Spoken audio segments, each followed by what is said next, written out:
Good evening, YouTube. It is your best coin buddy, Numistaka here, and I'm back with you. And it's almost the wedding of Meghan and Harry, which just happens to have spawned some of the ugliest, most revolting and rubbishy coin designs the world has ever known, despite being produced by major mints like the Royal Mint and having talent like Jodie Clark involved in their engraving and design. My God, what horrible, horrible, horrible coins. I don't know whether any of you guys have been brave enough to buy them or what your motivation might be, whether you're just a royal lover or whether you think these coins have any potential whatsoever in the future. Not even a special NGC holder with a PF70 special label, individually hand signed by both Harry and Meghan, could ever make those coins a good thing and pretty. So my hope is that Regal Stacker will buy a few of them and beat them up into oblivion with one of his special hammers. So, meanwhile, I have been sent another box of coins by a friend in Japan. Some of these coins he seems to want me to hold because they're already put into slabs, like this one, the Archbishop Makarios coin from Cyprus. I think this one was meant to have been raw, but in fact it arrived in a PCGS slab. 67 decam, no particular reason to change that, so I'll kind of hold that until he tells me what he wants me to do with it. So yeah, that's the second one. I've already sent one of those for grading, so we'll see whether the one I've sent to NGC has a better grade than this PCGS one that arrived ready graded. You can see the little label here, 1977, just under 15 grams of gold. And if the price label is to be believed, 135,000 of those Japanese yen.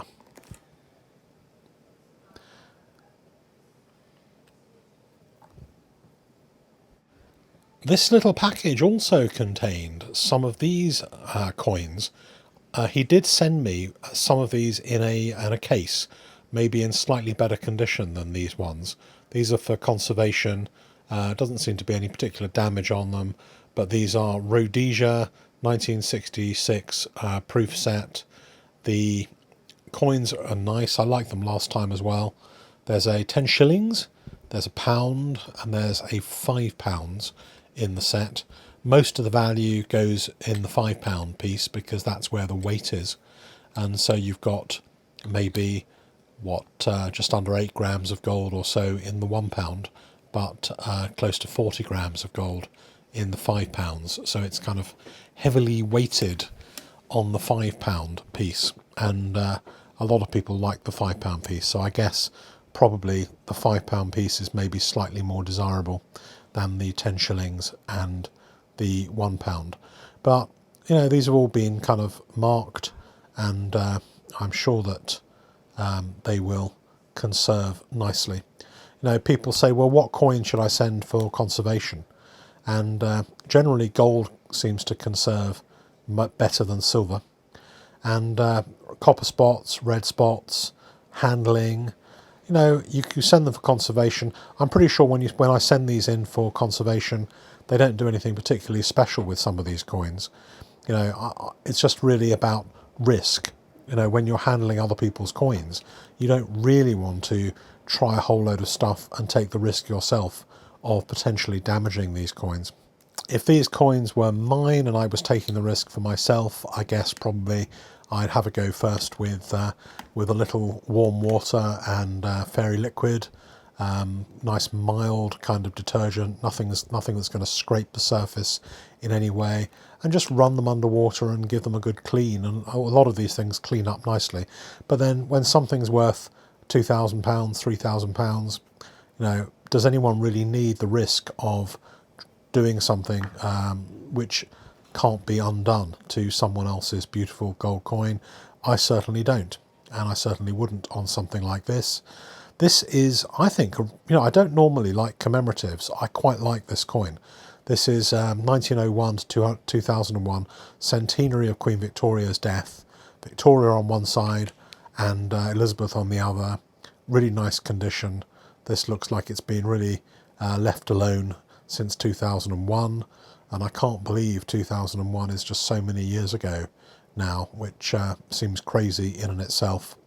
But I like this, and this hopefully will grade really nicely, and maybe 69, maybe a 70 with conservation. I can't remember if I was asked to submit this one to NCS, but if I was, you will probably see it, and I'll explain in the grading results video. Next up is what I think is a very, very beautiful and very special coin. Really like the design on this. It's the Isle of Man, which is a little island stuck out there in between Liverpool and Southern Ireland. And it's where famous, I guess, for the TT races and motorcycle deaths and all this kind of stuff, and the three-legged Manx symbol and the cat with no tail. But in 1965 it was celebrating its the anniversary of its Revestment Act.